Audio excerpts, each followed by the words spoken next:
اور جہاں کہیں اسلام کی بات ہو، نبی کی بات ہو، ان پر ظلم و ستم ہوتا ہے۔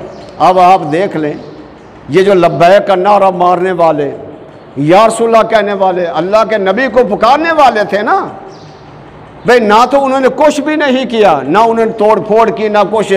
اگر اس کے اندر کوئی اپنا شر پسند اگر اس کے اندر داخل ہو کے جنہوں نے توڑ پھوڑ کیا، جنہوں نے یہ باتیں کی، انہیں پکڑو تم۔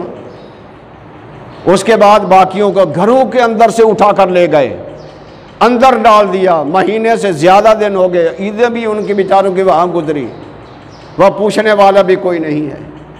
یہ ظلم نہیں ہے، یہ فتنہ نہیں۔ میں تو اس لیے کہہ رہا ہوں کہ یہ جو ہمارے لیڈر ہیں، یہ سر سے لے کر پاؤں تک فتنہ ہی فتنہ ہیں۔ اللہ تعالیٰ مسلمانوں کے ان کے فتنوں سے بچائے، محفوظ فرمائے۔ تو حضرات محترم میں عرض کر رہا تھا، اب وہ مسلمان بیچارے یا رسول اللہ کہنے والے، اللہ کے نبی کو نبی کا نعرہ مارنے والے، جس نبی کے نا سے ہم ایماندار ہیں، کلمہ پڑھتے ہیں، انہیں اندر جہلوں کا ڈال دیا، پوچھتا بھی کوئی نہیں ہے۔ یہ کہاں کی عدالتیں ہیں؟ کیا عدالت یہ کہ یہ جنگل کا قانون نہیں ہے اور کیا ہے؟ یہ کون سا انصاف ہے؟ نام تو ہے انصاف پارٹی، یہ انصاف پارٹی ہے۔ کہاں کا یہ انصاف ہے کہ لوگوں کو اندر ڈال دیا جس پر نہ کوئی کیس ہو، نہ مقدمہ ہو؟ اللہ کے نبی کا نام لینا سب سے زیادہ جرم یہ ہے۔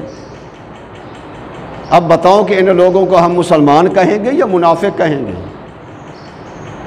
یہ مسلمان نہیں ہیں، یہ صرف مسلمانوں کے گھر پیدا ہو گئے یا مسلمانوں کے شہر کے اندر بسنے، ملک کے اندر بسنے لگ گئے، لیکن ان کے اندر مسلمانی کی کوئی بات نہیں ہے، کوئی چیز مسلمانی کے نظر نہیں آتی۔